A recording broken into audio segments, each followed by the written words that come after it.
Finally, the ineptitude vanishes as Mike mocks me as he takes over as interim CEO. His staff entourage smirks as they look down on me. The CEO will dismiss all of his favorites if I quit. The executive vice president Alice, Mike's sister, chews her lip in annoyance.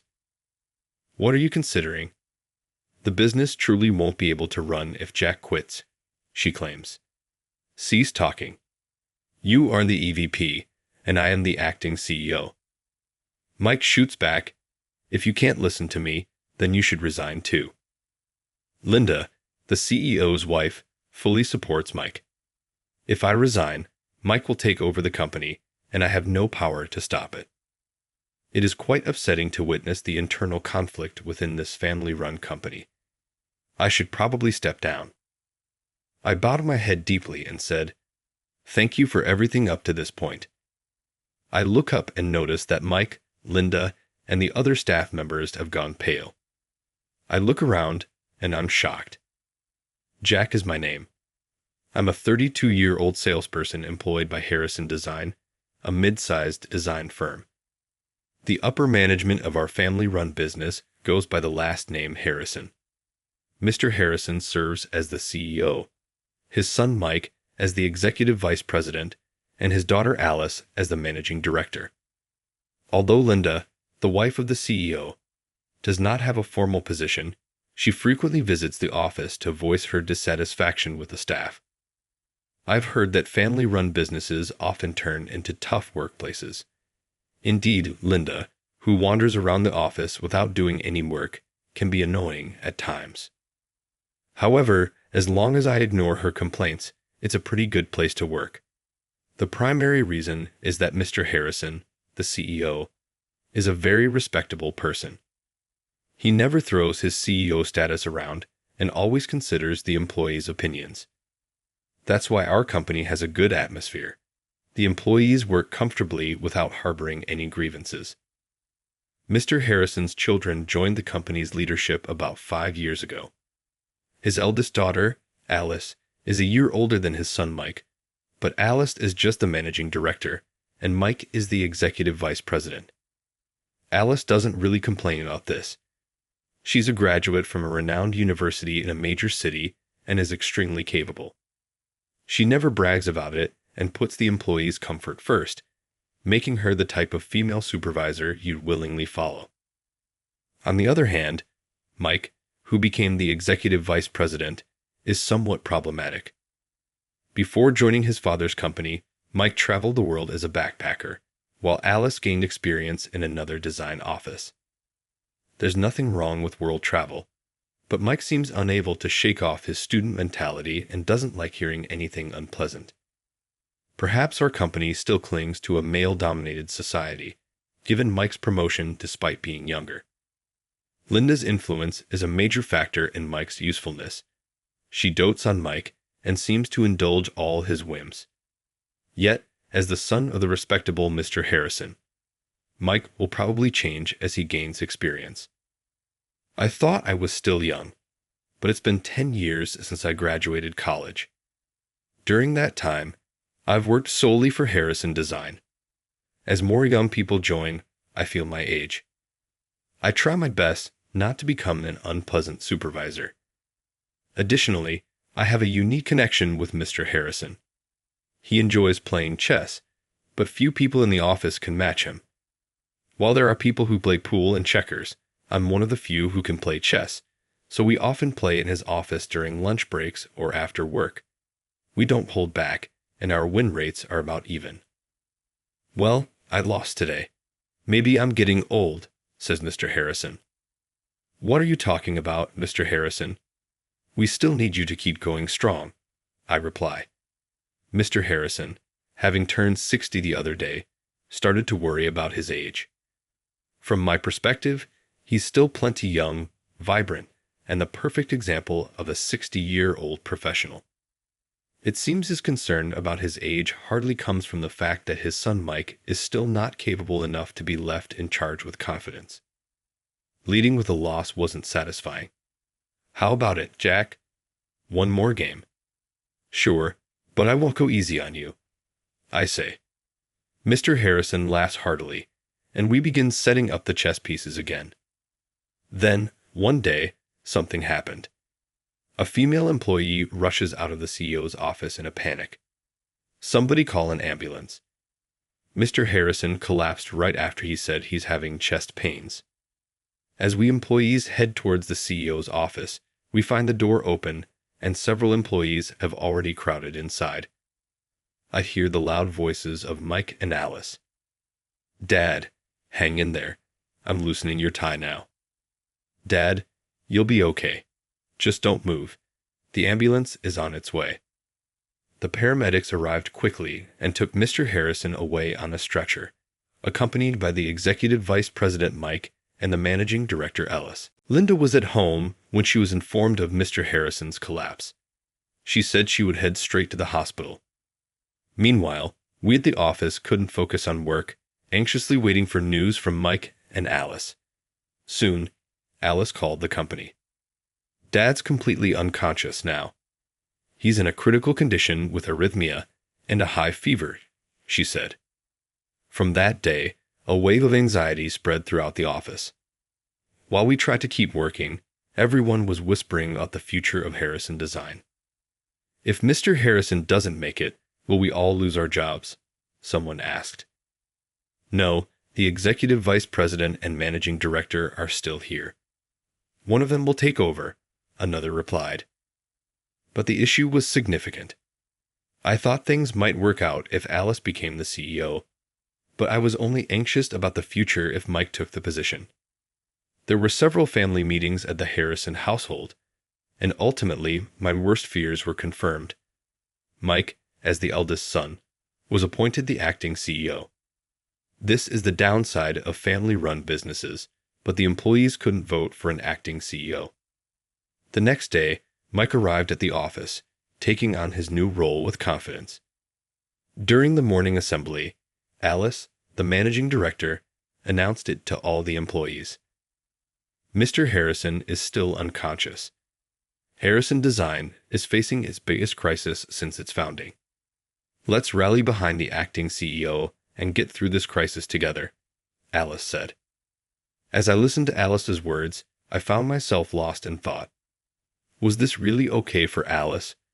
Was she truly satisfied with this?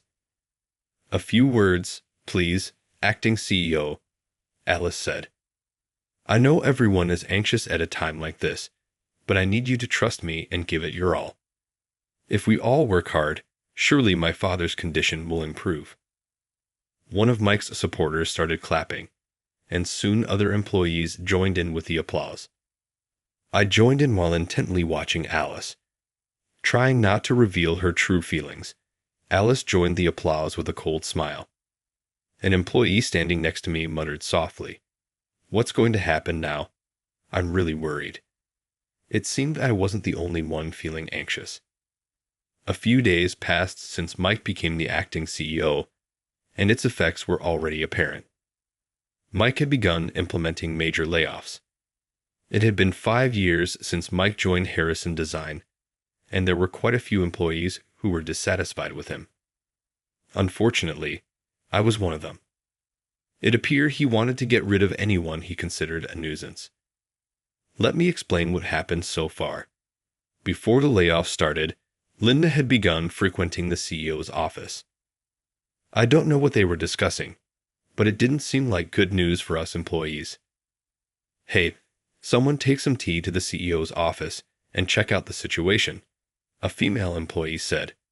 She made tea and knocked on the door of the CEO's office. We all held our breath, listening to the sound. Unfortunately, hardly any voices leaked out. We waited for the female employee who delivered the tea to return. Soon, she came back running. It looks like layoffs are definitely happening. Anyone who doesn't align with the acting CEO's views is out. That means those who oppose the executive vice president, no, the acting CEO in the past, are definitely targets. What should we do? I've been pretty outspoken. "If that's the case, I'm in a similar boat," I said. Ever since Mike and Alice joined the company, it was clear who sided with the EVP and who with the MD. I was firmly anti-Mike, meaning I supported Alice. Then, two of Mike's supporters from the CEO's office walked in, and we all fell silent. What's this? A funeral? It's so quiet here. We need to support Harrison Design under the acting CEO now. Well, who knows how many of you will remain. Just you wait and see. The two supporters exchanged glances and burst into loud laughter. It seemed their future was secure. From the next day, one by one, people were let go. First, it was those who openly opposed Mike's methods. Then, those who had never voiced opposition, but had sided with Alice when issues arose. Alice became increasingly isolated. It seemed Mike drove Alice out of Harrison Design. Despite being siblings with just a year's age difference and sharing the same parents' blood, why couldn't they get along? Eventually, I was the only one left supporting Alice. Alice bit her lip in frustration. My mother always favored Mike. I've always been the one to oppose her, so I guess I'm not the favorite. Is the acting CEO, Mike, regularly visiting Mr. Harrison at the hospital? I asked. Alice shook her head. Weakly. He's left it all to the hospital. He seems to think there is no hope for a recovery. Mike is going to take over Harrison Design for good. Alice, are you visiting Mr. Harrison in the hospital? How is his condition? I asked. There's been a significant change, actually a good one. But Mike's actions have been so swift. I'm not sure if it's going to be in time. The fact that she mentioned in time suggested there might still be a chance for Mr. Harrison's return to the company. I felt a glimmer of hope in the darkness. Alice, next time you visit Mr. Harrison, please take me with you. I might not be able to make much difference, but I want to help in any way I can for his recovery. Thank you. I haven't been to visit in the last few days. Let's go right after work today, Alice said. Just then, one of Mike's supporters approached and directed me to the CEO's office. Alice's face tensed up. It looked like my time had come to be let go. I bowed deeply to Alice. It's finally time. It's hard to leave you behind, but I guess I have to face him. Now, I said, I'm coming with you. I can't stand this outrage, Alice declared Mike as we both entered the CEO's office. Mike sat in a high-back luxury chair, one of his supporters standing to his right, and Linda, looking pleased, stood further to the side. The supporter who had led me quickly positioned himself to Mike's left. Jack, you're also fired as of today, but you've dedicated 10 years to the company, so we'll call it early retirement. You'll get a decent severance package, so don't worry, Mike announced. There was no point in making a scene. I quietly nodded, understanding. Mike mockingly laughed at me. Glad the incompetent is finally gone. His supporters looked down on me, smirking. Alice bit her lip in frustration, but quickly retaliated. What are you thinking? If Jack leaves, the company really won't be able to function. Shut up. I'm the acting CEO, and you're the MD. If you can't follow my orders, then you should resign too, Mike snapped. Then Linda, who had been standing to the side, spoke up. You're just like a liar's body now, unable to do anything. You're talented, so why not get hired by another company? Mom, are you saying I'm unnecessary for this company? Alice asked. Oh, you're just realizing that now? This company will be inherited by Mike alone. Don't worry, we'll adequately replace the employees we've lost, Linda said smugly. Are these the words a mother bestows upon her own daughter, to whom she gave life? Once I leave, Mike's state cover will be complete. But I never had the power to stop it in the first place. Watching this family-run business split from the inside is heart-wrenching. I feel sorry for Alice, but I'm exhausted too. Maybe it's better to just resign. Mike, Alice, Linda, I truly appreciate everything you've done for me, I said. I bowed my head deeply. As I raised my head, I saw the pale faces of Mike, Linda, and their supporters. Turning around, I was astonished to see Mr. Harrison in a wheelchair, a nurse dressed in plain clothes pushing it. The doctor gave me permission to come out for an hour, Mr. Harrison said. Though he looked a bit thinner, Mr. Harrison's eyes were sharp and he radiated energy. Linda staggered toward Mr. Harrison. You? When did you recover enough to use a wheelchair? Linda exclaimed. You and Mike never visited, so you wouldn't know. But my condition has been improving day by day, Mr. Harrison replied. Oh, that's good. I've been worried all this time, Linda said. Mr. Harrison snorted and looked away from Linda, turning instead to Mike. I see you've done quite as you please in my absence. Remember, you're only the acting CEO, not the CEO. Initially, Mike seemed unable to grasp the situation, but as Mr. Harrison spoke with firm authority, Mike began to tremble. I was just thinking of the company's best interests. I thought you were done for, Mike stammered. You underestimated me. I'm not one to be incapacitated by something like this. My pulse has stabilized and my fever has gone down, Mr. Harrison asserted. That's great. I've been so worried, Mike replied, trying to sound sincere. Mr. Harrison glared at Mike. Don't say things you don't mean. But fine, it's probably your mother's influence anyway. It's a misunderstanding, dear.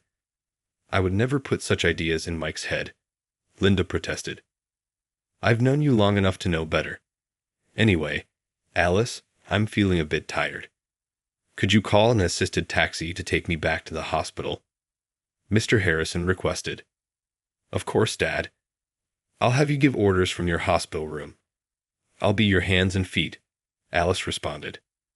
Thanks to the incredible commotion, my early retirement was called off. Mr. Harrison's recovery has been remarkable. He's been working hard on rehabilitation to rebuild the muscles that weakened during his hospital stay. Gradually, he started to walk on his own again.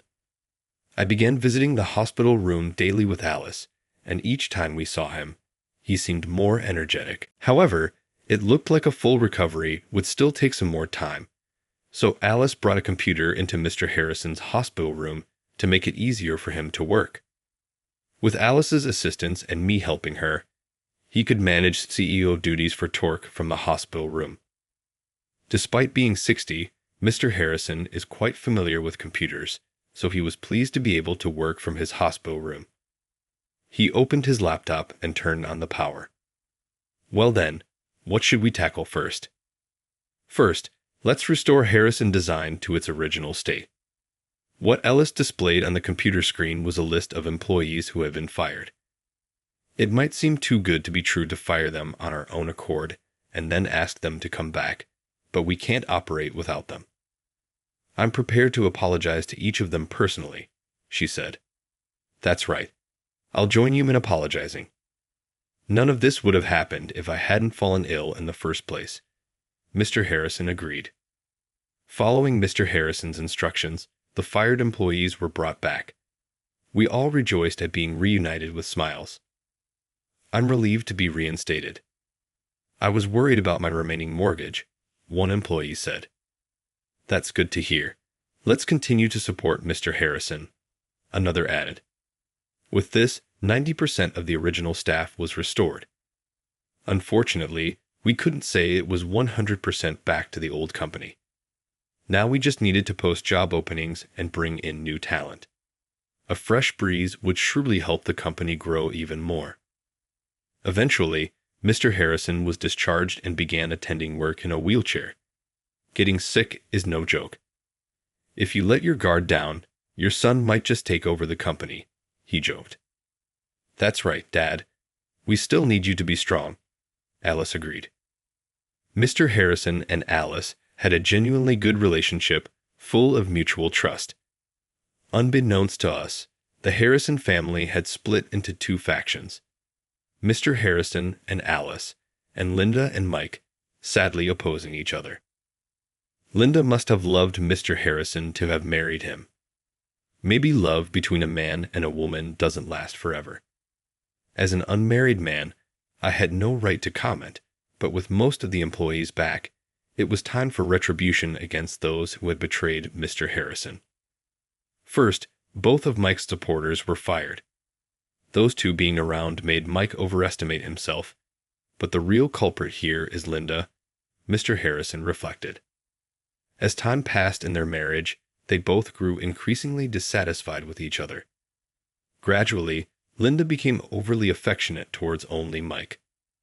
Mr. Harrison, worried about Mike's carelessness, but also showing his form of love, had appointed him as the executive vice president, a position higher than Alice's despite her being older. It seems this act of love didn't quite reach Mike's heart. Other employees who sided with Mike were only given severe warnings. Employees are vulnerable. They have to adapt to whoever is in charge. It was a tough decision for them as well. Mr. Harrison understood this and refrained from demotions or dismissals. The main culprits in this situation were undoubtedly Mike and Linda. For Mr. Harrison, they were his son and wife, but they had to be appropriately punished. Firstly, Mike was demoted to a regular employee for manipulating employee fates in Mr. Harrison's absence. This personal decision seemed to have hit Mike hard. Having been appointed executive vice president upon joining the company and even using the CEO's office in his father's stead, it must have been unbearable for him. Ashamed of being a regular employee, Mike started coming to the office less frequently. For us in management positions, it was actually convenient not to have him around, as it was unclear how to direct him. However, his frequent absences became a concern, so I asked Alice about his home situation. Alice lived alone, but Mike had always lived with their parents. So, he's been shut in his room with the housekeeper leaving his meals in the hallway outside. It's unbelievable, Alice said. He might have lost his confidence all at once, I remarked. However, Linda, who dotes on Mike, blames the turmoil on Mr. Harrison's illness. Their marital relationship seemed irreparably damaged. Both Mr. Harrison and Linda, deeply caring for their children, were living together for their sake. Even though it was a struggle, Mr. Harrison decided to punish Linda as well, banning her from entering the company. When Linda complained, Mr. Harrison showed her photos and documents gathered by a detective agency. "You've been having an affair all this time. Did you think I knew nothing about it?" He confronted her. The reason Linda frequently visited Harrison Design was because her lover was there. Her lover was a young employee in his 30s to whom Linda had been generously giving a lot of money. Since Mike became acting CEO, there had even been talks of promoting this man to a managerial position as a special favor. "I had feelings for you after all these years together, but with this incident, even that's gone. The money you squandered was earned through my hard work," Mr. Harrison lamented. Linda desperately made excuses, but Mr. Harrison was not willing to listen. As the CEO's wife, her attempts to privatize the company were a serious offense. Mr. Harrison and Linda ended up getting a late-life divorce. However, Linda's lover quickly submitted his resignation and returned to his hometown. Mike, who adored Linda, vehemently opposed the divorce. "It's unfair to Mom. How is she supposed to live? That they divorce now, she should just work or do something. It's normal to work to live. You should try working for a change," Mr. Harrison responded. Eventually, Mr. Harrison fired Mike, who showed no inclination to work at all. Thus, Mike and Linda were both ousted from the house. Normally, a young and able son like Mike would work and support Linda. However, Mike just wouldn't seem to get a job. Having been pampered as the executive vice president and acting CEO, it seems his pride wouldn't allow him to work under someone else. As a result, their finances dwindled. Mother and son, with nowhere else to go, reluctantly returned to Linda's family home in the countryside. However, the house had passed on to Linda's brother and his wife. Knowing their plight, they couldn't turn them away. They were given a small room and lived there in constrained circumstances.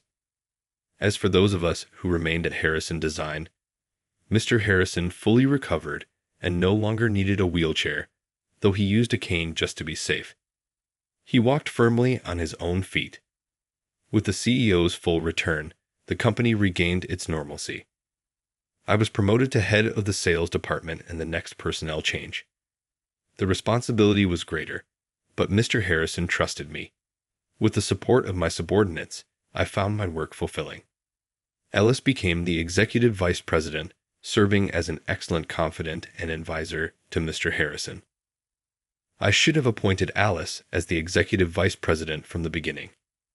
Then this clumsy incident would never have happened. Mr. Harrison said, "I understand you wanted to give Mike a chance, Dad, but it's good we realized early on that he wasn't capable," replied Alice. "They say the more troublesome a child is, the dearer they are. Mike was a perfect example of that." Mr. Harrison deeply regretted appointing Mike, who lacked ability, to the executive vice president position out of paternal affection. Thus, Harrison Design managed to recover from a significant crisis. The company's performance improved and employee wages increased. We, the employees, are now more motivated than ever to rally under Mr. Harrison's leadership and build up the company. That day during lunch break, I was Mr. Harrison's chess partner in his office, just like before the hospital incident. Our skills really matched, leading to wins and losses for both of us. Mr. Harrison seems to enjoy this aspect of the game. Like in business golf, it's no fun if you go easy on me. "That's true. I completely understand," Mr. Harrison said. He became silent for a while. Just when I thought he was focusing on the chessboard, he said something unexpected. "Jack, aren't you going to get married? You're at a good age for it." I'm a bit embarrassed to say, but I've been so caught up in work that I haven't had a girlfriend. But you're right. I should start thinking about that aspect of my life. I may not have much credibility in giving marriage advice considering how mine turned out, but maybe it's time you thought about settling down. Maybe I should start attending mixers then, I suggested. Just then, Alice entered the room with a knock. "Oh, playing chess again? You two always get along so well. The only one who plays with me is Jack." Ellis casually took a seat next to me, watching our match with interest. "Jack, teach me chess too. I want to study and beat Dad someday." "That's a great idea. Playing against me all the time must be boring for Mr. Harrison," I said. Mr. Harrison looked back and forth between me and Alice, grinning. "How about it? Shall the three of us go out for sushi tonight?" "That sounds lovely." "Jack, are you free?" Alice asked. "I don't mind at all. I'd be happy to join," I replied. We seem to be spending more time together in this manner lately. "It's the most cozy and enjoyable relationship for me," Mr. Harrison remarked. "Jack should really consider getting married. I was just advising him. The same is true for you, Alice. Don't remain unmarried forever. See my grandchildren, please." "Well, I don't have someone in mind, but I do feel a little hurried when I think about giving birth," Alice remarked. "Maybe I should go to mixers." I laughed when Ellis said the same thing. "Alice, I was just expressing the same idea. The next time, should we all go to a mixer together?" "Yes, that would be pleasant." "Make sure there are some attractive guys," Alice smiled. "Maybe getting married would speed things up for you too." I looked at Ellis, and we both chuckled. I wouldn't be telling the truth if I didn't think that way about her. But I still didn't feel like I had what it took to ask her out. Alice, who was standing next to me, appeared to crimson in embarrassment. I had a hazy idea that I should ask her out for drinks by ourselves.